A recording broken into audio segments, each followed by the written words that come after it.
Dors. Ek was al baie keer in my lewe dors. Daai tipe dors dat jy voel jy kan liters en liters water op een slag uitdrink. Daai tong aan jou verhemelte kleef dors. Wanneer jou liggaam begin uitskree vir water, wanneer begin jou liggaam skree vir water? Wat is die eerste teken? Broodtong. Wanneer begin jy regtig besef ek het vandag te min water gedrink? Kopseer. Jou liggaam sê vir jou, jy's dors.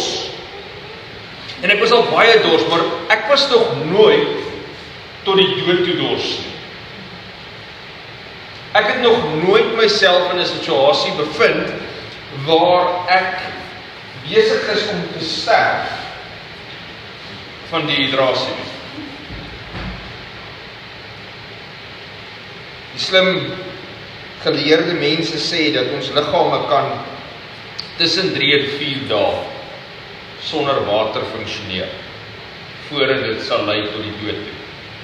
En wanneer ons trauma of inspanning of beserings beleef, dan word hierdie dehydrasieproses korter. Dan het ons minder tyd wat ons sonder water kan oorleef. Is hier enigiemand hier wat al regtig dors was? Is hier enige iemand hier wat al naby aan dood gaan was van dors? Jy sien, daar is 'n verskil tussen voel en realiteit. Ek het al gevoel of ek gaan doodgaan van die dors. Maar in werklikheid die realiteit is dat ek eintlik nog baie ver was van doodgaan af, van die dors. Nou enige iemand wat al met kinders onder 10 gereis het al gesien hoe lyk iemand wat besig is om dood te gaan van die dors.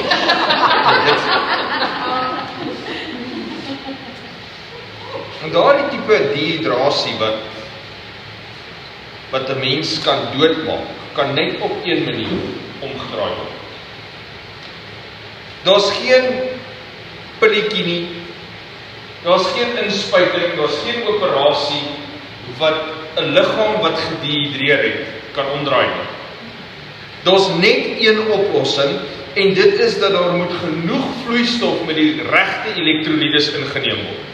Dis al wat dehydrasie kan omdraai. In die Bybel is daar verskeie verhale van mense wat al dors was. Ons lees van Hagar en Ismael, wat dors was, tot die dood toe dors was. Ons lees die verhale van die Israeliete in die woestyn, wat gesmag het na water om te drink. Ons lees van Samson, nadat hy met die dooie donkie se kakebeen, wel hopelik was hy 'n dooie donkie, nadat hy met die donkie se kakebeen die klomp vyande doodgeslaan het, hoe hy dors was. Ons lees van Dawid, wat gewens het vir die water van Bethlehem. En dan vertel die Bybel vir ons van nog 'n dors. Want dors is universeel. Dis nie net mense wat dors ervaar nie. Diere doen ook. Diere raak ook dors. Vra maar vir enige boer wat al moes hoor hoe staan sy diere by droë krippe en roep vir water. Of 'n wildsboer wat dalk gesien het hoe swak wilde diere voortstrompel op soek na 'n watergat. In die Bybel lees ons van 'n dier se dors. Maar hierdie dors is 'n metafoor. 'n Metafoor vir 'n dieper dors as wat enige mens of dier fisies kan ervaar. Ons lees van daardie dors in Psalm 42. Nou gaan nie nooi om met die Bybels te volg in Psalm 42. As jy 'n ander vertaling as ek lees, volg nog steeds in die Bybel, is nie die Bybel wat jy oop het nie, luister na die lees van die teks. Psalm 42. Vir die musiekleier, 'n Maskiel van die Koragiete. Soos 'n wildsbok wat smag na waterstrome, So smag my siel na U, o God. My siel dors na God, na die lewende God. Wanneer kan ek in die tempel ingaan en voor God verskyn? Trane is dag en nag my brood, omdat daar die hele dag lang vir my gevra word, waar is jou God? Hieraan moet ek dink, terwyl ek my hart uitstort, hoe ek optrek in 'n magtige skare, hoe ek voor hulle uitgaan na die huis van God met jubelkrete en dankliedere, 'n feesvierende menigte wat my volg. Waarom kwyn jy weg, my siel, en is jy so onrustig in my? Hoop op God, want ek sal hom weer prys vir die verlossing wat sy teenwoordigheid bring. My God, my siel kwyn weg in my, daarom dink ek aan U hier uit die Jordaanstreek en by die Hermonberge, hier van die berg Missar af. Die diep water laat die geluid van U watervalle weer galm, al U duinings en golwe het oor my gespoel. Bedag sal die Here sy troue liefde laat geld, en snags sal 'n lied vir hom by my opkom, 'n gebed tot die God van my lewe. Ek wil vir God sê, my rotsvesting, waarom het U my vergeet? Waarom moet ek in rou klere rondloop oor die verdrukking deur 'n vyand? Dit sny tot die been as my teenstanders my tart, deur die hele dag lank vir my te vra, waar is jou God? Waarom kwyn jy weg, my siel? En is jy so onrustig in my? Hoop op God, want ek sal hom, my God, weer prys, vir die verlossing wat hy, my God, deur sy teenwoordigheid bring. Die skrywers van hierdie psalm, die Koragiete, het diens gedoen in die tempel as musikante. Dit was hulle werk. Hulle het in die tempel gesing en musiek gemaak tot eer van God. En dan vind die ballingskap plaas van Judea, van die Joodse volk. En hulle word weggevoer in ballingskap na Babylon toe. En die tempel word gestroop deur die Babyloniërs. Die tempel kan nie meer sy diens doen nie. Daar's niemand in die tempel oor om voort te gaan met die diens van die tempel nie. Dis nie meer 'n plek van aanbidding nie. Dis vervalle, dis verlate. Daar gebeur nie meer die offers wat Israel moes offer nie. Daar gebeur nie meer, of die Jode moes offer nie. Daar gebeur nie meer aanbidding nie. Daar gebeur nie meer boetedoening vir sonde nie. Die tempel is 'n vervalle plek. En die ballingskap vir hierdie Joodse volk het 'n enorme omvang gehad op wie hulle is en hulle identiteit. En ons lees baie keer die verhaal in die Bybel en ons dink, ag, kyk hoe mooi Daniël en sy 3 vriende, maar dit was ingrypend geweest vir hierdie volk toe hulle in ballingskap weggevoer is. Hulle was God se uitgesonderde volk. Hulle was God se spesiale volk. Met die gebeurtenis van die ballingskap is baie mans vermoor. Baie van die leiers van hierdie volk is weggevoer. En dit is eintlik die swakkeres wat agterbly in Jerusalem en omgewing. Hierdie volk is in 'n baie groot benadering, 'n groot uitdaging. En dit is in die agtergrond van hierdie ballingskap dat die Koragiete hierdie psalm skryf. En hulle spring weg in vers 1 met die woorde, soos 'n wildsbok wat smag na waterstrome, so smag my siel na U, o God. Nou die vertalings wat ons gebruik, party vertaling sê soos 'n wildsbok dors na waterstrome of soos 'n hert dors of hierdie vertaling van smagting en dors vat nie die konsep mooi saam van wat die oorspronklike Hebreëse skrywers probeer sê nie. Die woord wat hulle gebruik is baie dieper en swaarder as net die woord smagting na water of dors na water. 'n letterlike vertaling, 'n direkte letterlike vertaling sou eerder sê 'n kreunende verlange hê na water. 'n uitroep, daar's 'n klank aan die woord. gekoppel.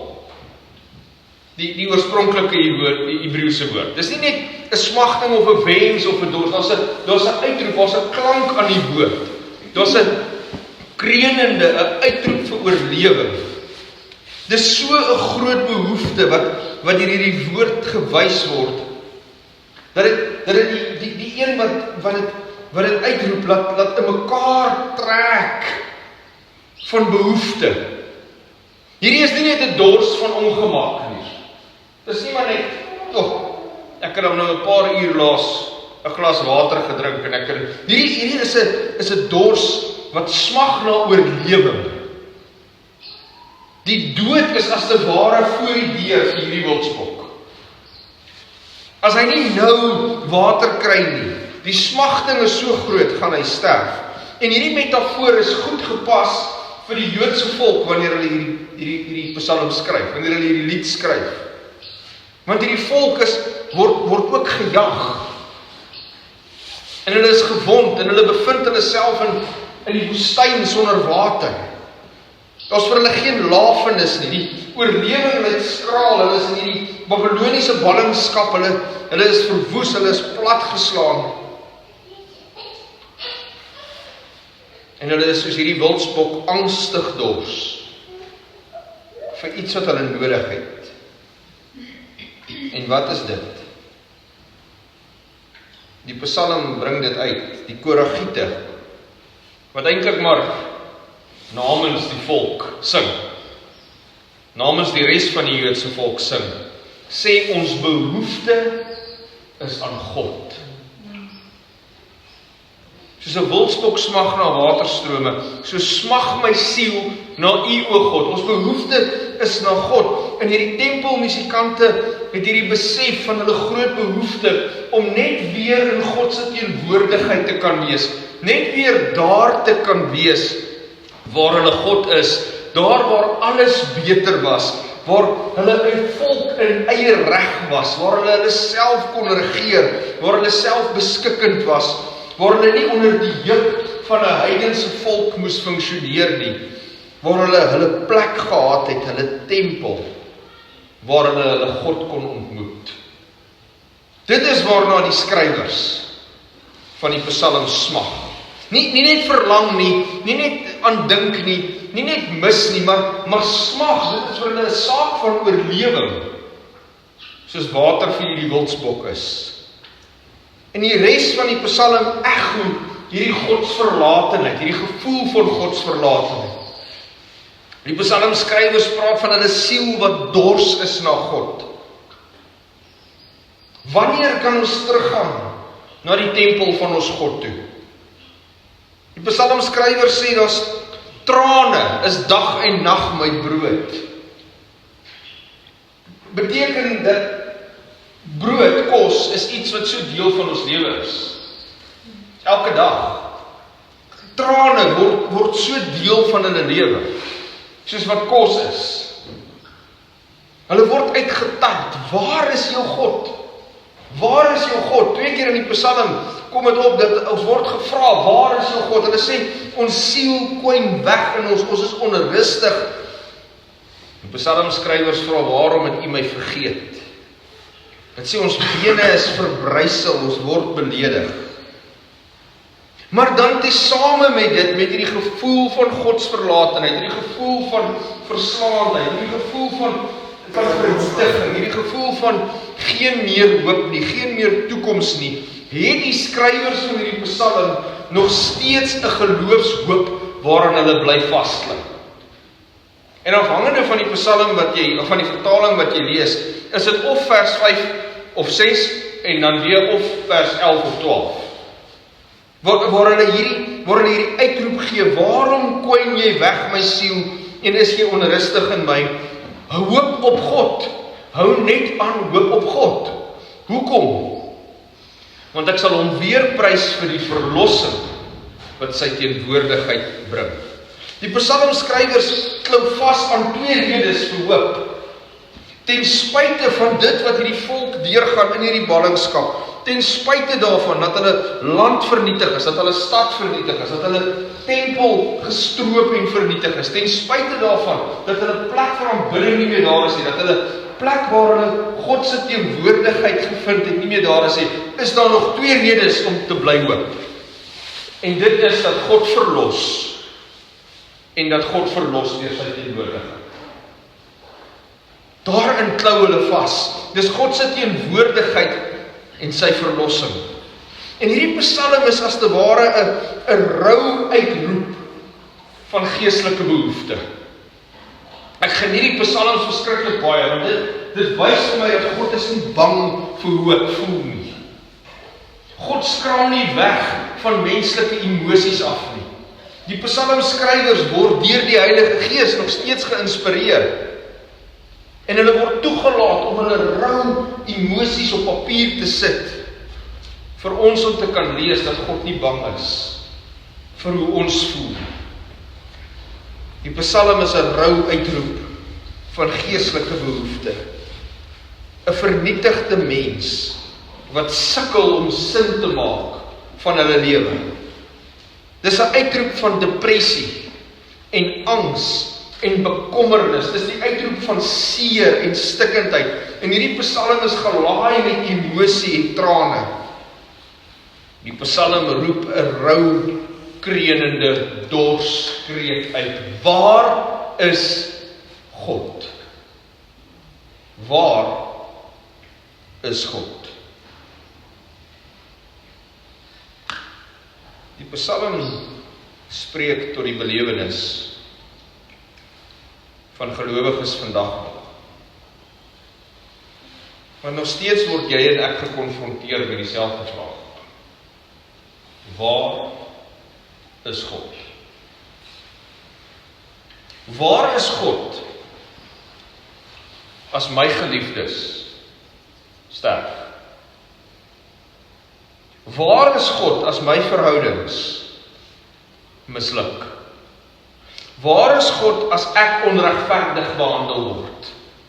Waar is God as my kinders seer het? Waar is God as my kinders ophou wandel in die weg wat ek hulle geleer het om te wandel? Waar is God as my gesondheid begin ingee? Waar is God wanneer ek konflik het met iemand en dit lyk of ons dit nie kan oplos nie? Waar is God as my finansies nie uitwerk nie? Waar is God wanneer ek eensaam is en alleen is? Waar is God as ek my werk verloor het of my besigheid verloor het? Waar is God as ek hoop verloor het? En dan wil ons ook uitroep, trane is my brood. Dit is so deel van my lewe, my siel koin weg en ek word gespot. God het my vergeet. Waar is God? En baie keer is hierdie spotting nie iets wat iemand anders doen nie. Dis iets wat ons met onsself doen. Kan jy sien God het jou vergeet? Kan jy sien God is nie meer daar vir jou? En ons wil uitroep, soos hierdie Koragiete, hierdie wildsbok laat uitroep, ek is dors. O Koragiete, as julle tog maar net vir ons kon sê, 2.500 jaar later, waar is God? Waarop kan ek nog hoop? En dan besef ek maar, hulle het vir ons gesê, waar is God? Hulle sê vir ons, waarop kan ek nog hoop? En vers 6 en vers 7, waarom koin jy weg my siel? En is jy so onrustig in my? Hoop op God, want ek sal hom weer prys vir die verlossing wat sy teenwoordigheid bring.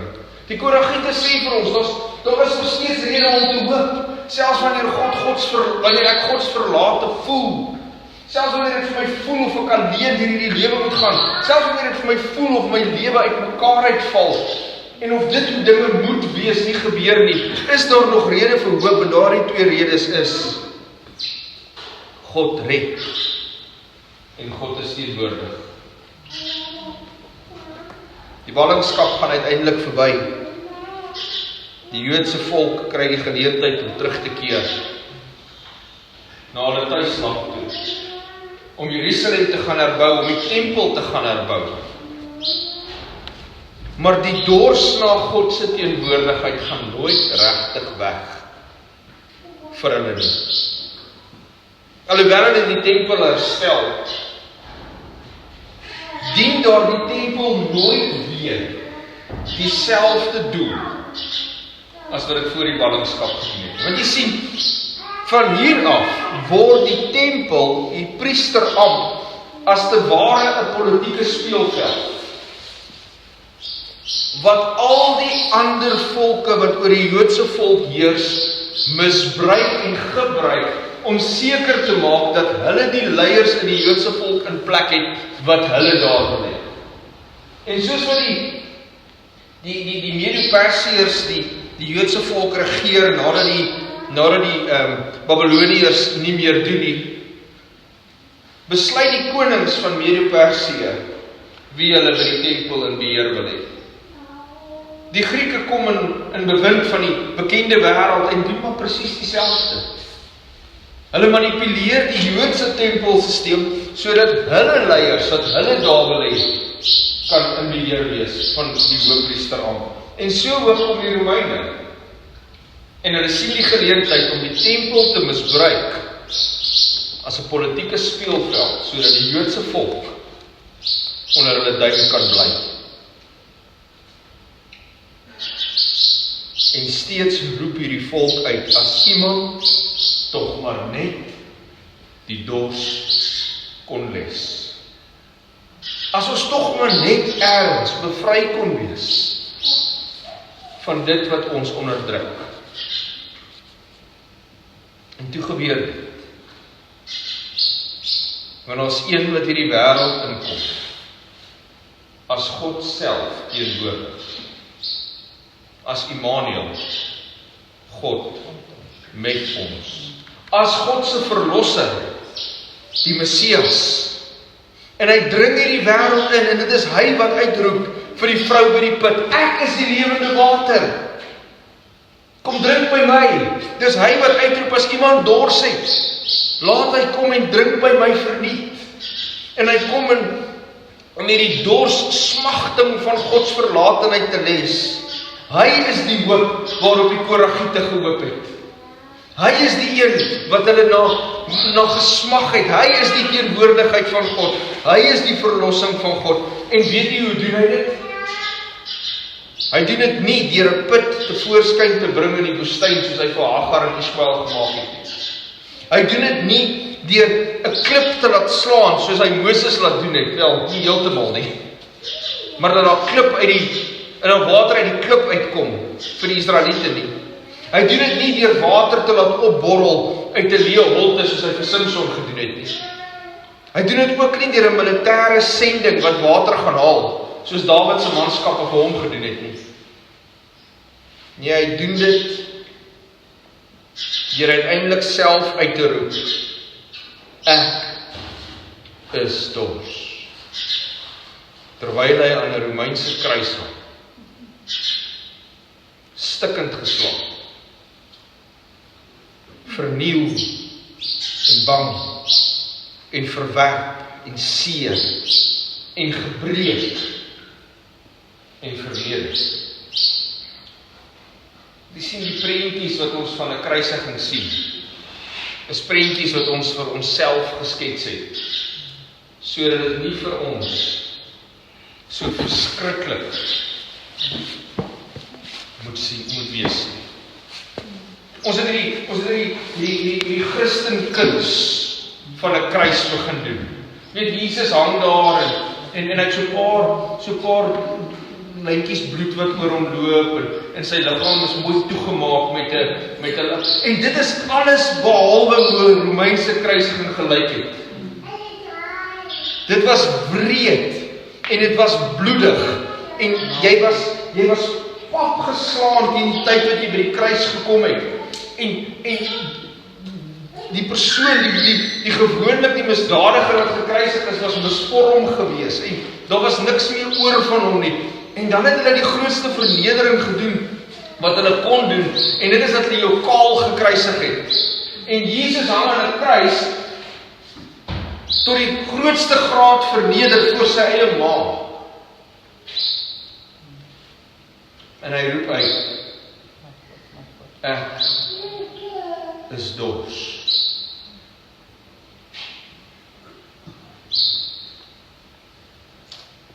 Dit is nie hoe die teenwoordigheid van God moet lyk nie. En dit is presies wat die teenwoordigheid van God is. Want hy is ook die verlosser God, en terwyl hy aan die kruis hang, hang hy met die hele sondelas van hierdie wêreld op homself gelaai. Presies hoe dit werk, sal die studie van die ewigheid wees. En ek verstaan nie hoe dit gebeur het, dat my sonde en my sondige natuur en die gevolge van my sonde op hom geneem is nie, maar ek glo dit deur geloof. En hy roep uit in sy sterwensoomblikke, terwyl hy met my sondelas hang aan die kruis, ek is dors. Hy word gelyk aan die mees basiese behoefte van die mens. Die behoefte na water. Ek is dors. Jesus was dors, want hy verstaan my dorsheid. Want deur daardie dors uitroep aan die kruis word hy teenwoordig in die dors uitroep van elke mens wat nog ooit in Psalm 42 dorskreet gehad het. Waar is God? En in sy eie dors uitkreet ervaar hy dit en sê, my God, waarom het U my verlaat? Deur die dors uitroep sterf hy die verlossingsdood vir elke mens se dorshart.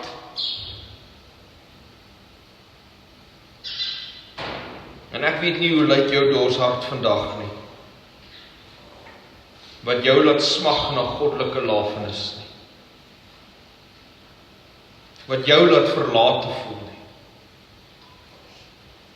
wat jou laat sterwend voel nie, wat jou soos daardie wildsbok laat uitroep vir water, vir God nie. Ek weet nie wat is jou Psalm 42 ervaring nie, maar ek weet dat in die verlossingswerk van die Messias Jesus word ons smagting na God vervul. Deur hom 'n praktiese, aktiewe deel van jou lewe te maak, bring hy lafenis in wat ook al jou woestynervaring is. Jy en ek leef by mekaar verby, en ons weet eintlik baie min wat in mekaar se lewens aangaan.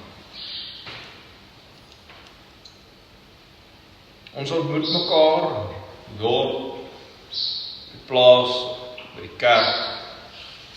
Hoe gaan dit met jou? Nee, dit gaan goed, dankie. Mooi Sabbat vir jou. Maar ons weet nie regtig wat die dors in mekaar se siele is nie. Miskien is dit nodig dat ons mekaar saggies moet hanteer. Want ons weet nie wat dit is wat 'n ander dors maak. Wat het in jou lewe gebeur wat jou laat wonder oor wie God is vir jou? Wat is aan jou gedoen wat jou Psalm 42 ervaring? Wat het jy gedoen? Watter besluite het jy dalk geneem wat jou in 'n Psalm 42 ervaring plaas? Of wat het die lewe net aan jou gedoen?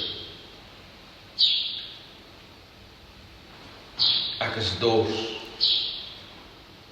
Ek is dors na God, ek is dors na verligting. En dan probeer ek hierdie dors les met allerhande dinge. Ek probeer die dors les met met verslawings en met verhoudings.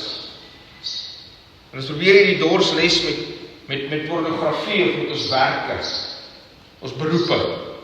Of ons probeer die dors les met as ek net nog meer geld kan maak, gaan dit beter gaan in my lewe. Of ons probeer die dors les met as ek my kinders net suksesvol kan kry, as my kinders net goed kan doen, dan sal dit beter gaan met my. Of ons probeer die dors les met as ek net hierdie plek kan gaan sien, of op hierdie vakansie kan gaan, of hierdie oorseese reis kan doen, en ons probeer die dors les met allerhande goed. Ons probeer partykeer die dors les met godsdiens, met vorms godsdiens.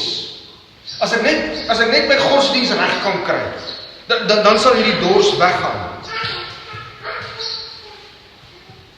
Maar ons bly dors. Ons bly smagtend. En die Koragiet kunstenaars herinner vandag vir jou en vir my,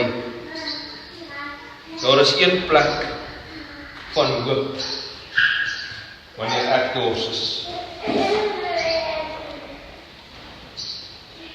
En dit is in God alleen. Want hy is naby jou. Hy is teenwoordig. Daar is 'n God waarin jy kan hoop. Daar's 'n God wat jy kan loof in jou dorsheid. Aan wie jy kan lof bring in jou dorsheid, want hy red jou. En baie keer is daar nie redding nie noodwendig 'n onmiddellike verandering in jou omstandighede wat jou daai dors laat voel nie. Maar dit is 'n redding wat groter is. Ek het 'n God wat my verlos van hierdie sondige wêreld en in sy koninkryk inbring, waarin ek vir ewig kan leef eendag.